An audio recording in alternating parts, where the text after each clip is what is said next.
انسان مضبوط بھی اپنے گھر کے اندر سے ہوتا ہے اور کمزور بھی گھر کے اندر سے ہوتا ہے۔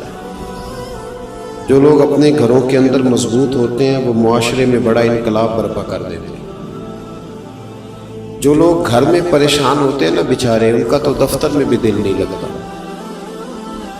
جو گھر کے اندر آزمائش کا شکار ہوتے ہیں وہ کچھ نہیں کر پاتے۔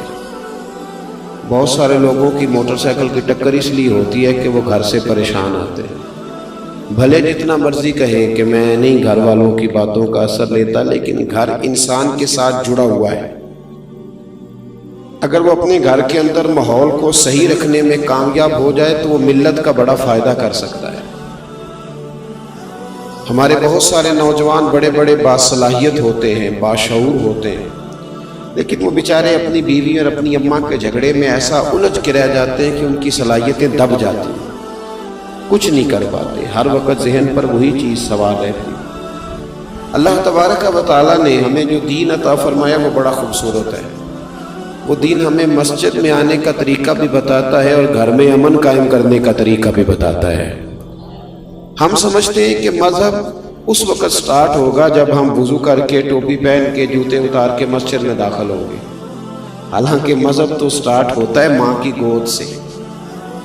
مذہب سٹارٹ ہوتا ہے جب صبح آپ اپنے بستر سے اٹھتے ہیں، اور مذہب اتنی دیر تک آپ کے ساتھ رہتا ہے جب تک آپ دوبارہ سو نہیں جاتے۔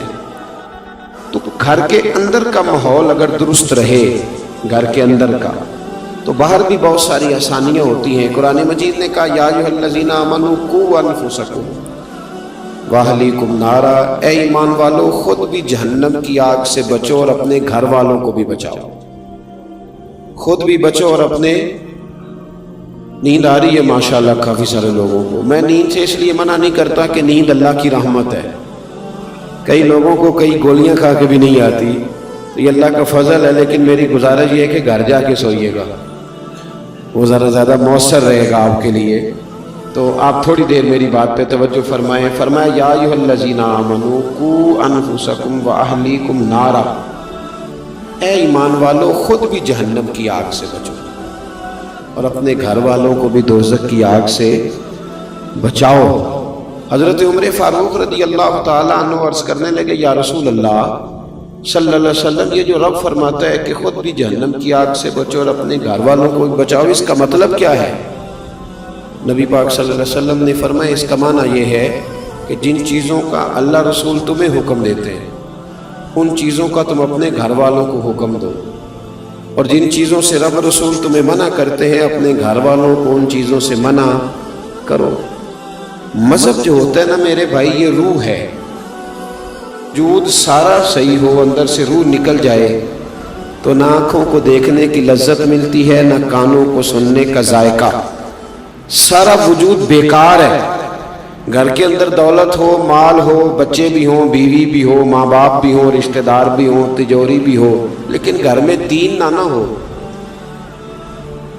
تو پھر لوگ آ کے پیر صاحب سے فتویٰ پوچھتے ہیں، تعویذ مانگتے ہیں، کہتے ہیں حضرت جی سارا کچھ ہے، سکون کوئی نہیں۔ سارا کچھ ہے لیکن سکون نہیں۔ سکون کب ہے؟ سکون تب ملے گا جب گھر میں قرآن بھی پڑھا جائے گا اور مصطفیٰ کریم پر درود و سلام بھی پڑھا جائے گا۔ یہ ہمارے بچوں کے عقیدے کیوں خراب ہوتے ہیں؟ بد مذہبوں کے ہتھے کیوں چڑھتے ہیں؟ توجہ ہے میری بات پر؟ بچوں کے عقائد اس وقت خراب ہوتے ہیں جب ہم انہیں عقیدہ سکھاتے ہی نہیں۔ مولوی صاحب کی بات تو وہ اتنی سنے گا جتنی ہم سنتے ہیں، کیونکہ ہم نے بتایا ہوتا ہے کہ یہ مولوی صاحب ہیں، ان کو ہم 10,000 روپیہ ماہانہ تنخواہ دیتے ہیں، تو بچہ بھی سمجھتا ہے کہ چونکہ یہ 10,000 لیتا ہے تو 1 گھنٹہ اس نے جمعے والے دن بات کرنی ہے۔ کیا اس کا وہ اثر لے گا؟ کیا اثر لے گا جب ہم نے تعارف اس طرح کرایا ہے؟ یہ نعت خواہ ہم نے بلایا ہوا ہے، کس لیے؟ یہ 15,000 روپیہ لے گا، تو بچہ کہتے ہیں اس کی تو ڈیوٹی ہے 15,000 پورا کرنا ہے اس لیے۔